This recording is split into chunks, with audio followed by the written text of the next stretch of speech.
अस्सलाम वालेकुम। आज का टॉपिक थोड़ा स्पाइसी है।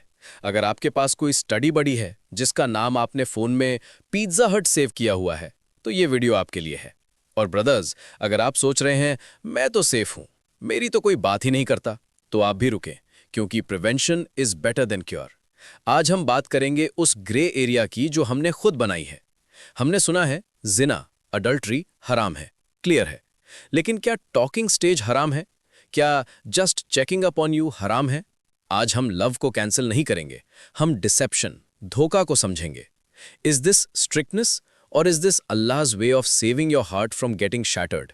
एक कॉमन सवाल आता है, ब्रदर हमारी नीयत साफ है, हम शादी के लिए बात कर रहे हैं, हम बस एक दूसरे को समझना चाहते हैं, इसमें क्या गलत है? देखिए, नीयत, इंटेंशन बहुत पावरफुल चीज है। हदीस है, इन्नमल आमालु बिन नियात, actions are judged by intentions. लेकिन नियत एक्शन को जस्टिफाई नहीं करती अगर एक्शन गलत हो। अगर मैं बैंक लूटने जाऊं और कहूं मेरी नियत है कि मैं गरीबों में पैसे बांटूंगा, तो क्या पुलिस मुझे छोड़ेगी? नहीं। अल्लाह कुरान में जिना के बारे में क्या कहता है? सूरह अल इसरा 1732 में अल्लाह ने ये नहीं कहा डू नॉट कमिट जिना। अल्लाह ने कहा वला तकरबुज जिना एंड डू नॉट अप्रोच और कम नियर जिना। फर्क समझिए, करीब मत जाओ। क्यों? क्योंकि अल्लाह ने हमें बनाया है। Creator knows the creation. Allah जानता है कि इंसान कमजोर है। जब आप उस लाइन के पास जाते हैं, late night chats, deep emotional conversations, तो शैतान आपको धक्का नहीं देता, वो बस स्लोप को स्लिपरी बना देता है।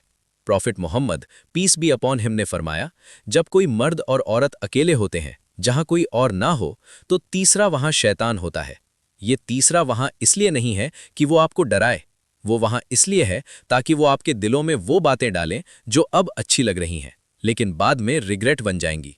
वो केमिस्ट्री नहीं है, वो शैतान की साइकोलॉजी है। आप सोचेंगे, यार इस्लाम में हर चीज मना क्यों है? Why can't I just love someone? सच सुनिए, Islam doesn't hate love, Islam protects love. आज के यूथ का सबसे बड़ा मसला क्या है? Trauma, trust issues. जब आप शादी से पहले अपने दिल के टुकड़े जगह जगह बांट देते हैं, एक सिचुएशनशिप यहां, एक टॉकिंग स्टेज वहां, तो जब सही इंसान हक आता है, तब तक आप इमोशनल बर्नआउट हो चुके होते हैं। अल्लाह चाहता है कि जब आप किसी को अपना दिल दें तो वो एक कॉन्ट्रैक्ट, निकाह के साथ हो, ताकि अगर दिल टूटे तो उसकी जिम्मेदारी लेने वाला कोई हो। Allah doesn't want you to be used.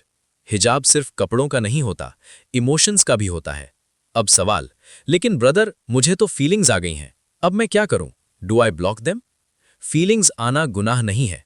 Attraction is natural, it's part of your फितरा। गुनाह तब शुरू होता है जब आप उस फीलिंग पर एक्ट करते हैं गलत तरीके से।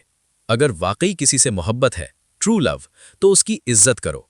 Test of true love. अगर आप उन्हें अल्लाह से दूर कर रहे हैं by dragging them into secret chats, तो ये मोहब्बत नहीं, ये सेल्फ इंटरेस्ट है। अगर मोहब्बत सच्ची है तो उसे हलाल बनाओ। Talk to the parents. अगर पेरेंट्स नहीं मान रहे या अभी वक्त नहीं है, तो सब्र करो। अपनी फीलिंग्स को दुआ में कन्वर्ट कर दो। तहज्जुद में मांगो। कहो, या अल्लाह, अगर ये मेरे लिए बेहतर है तो इसे मेरे लिए हलाल और आसान कर दे, और अगर नहीं तो मेरे दिल को सुकून दे।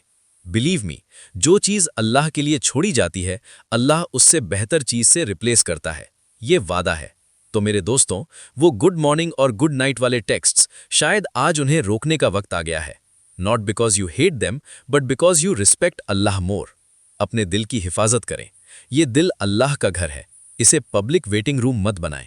अगर ये बात दिल पे लगी हो तो शेयर करें। क्या पता किसी और की स्टडी ग्रुप वाली चैट बंद हो जाए। जज़ाकल्लाह खैर। अस्सलामु अलैकुम।